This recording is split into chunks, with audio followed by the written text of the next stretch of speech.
Hello, it's Nigel Maughan again. I just want to talk briefly about one of my favourite books, and this is The Prince Clothed in the Sun and the Moon. And it's one of my favourite books because it's one of my most personal books. It's a bit of a puzzle. It's written as a fairy tale.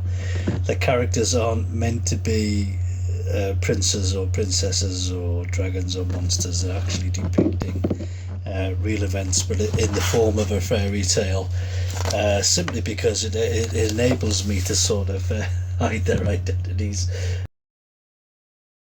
The story itself, I haven't been able to find any script for it, and the only thing I can find is my notebook from 2011, which is when it was drawn in black and white.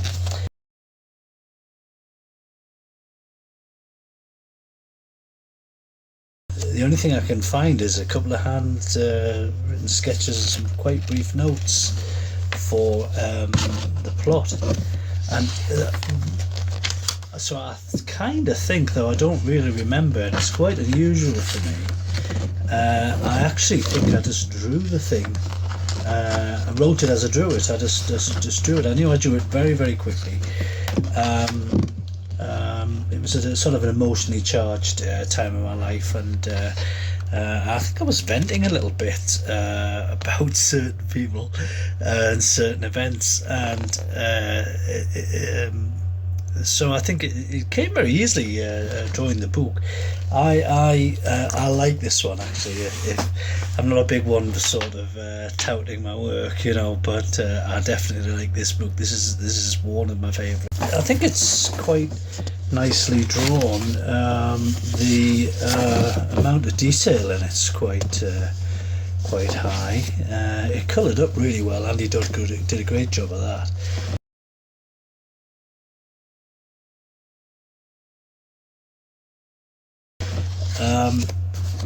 I think that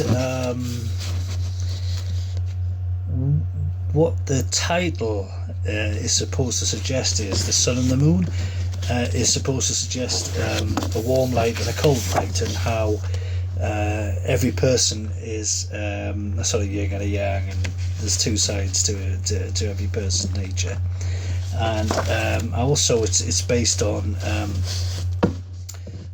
a number of my favourite paintings. Obviously, you'd be thinking of Blake, the woman bathed in the moon, clothed in the sun. Sorry, the woman clothed in the sun, and the red dragon. I did a couple of paintings on that theme, and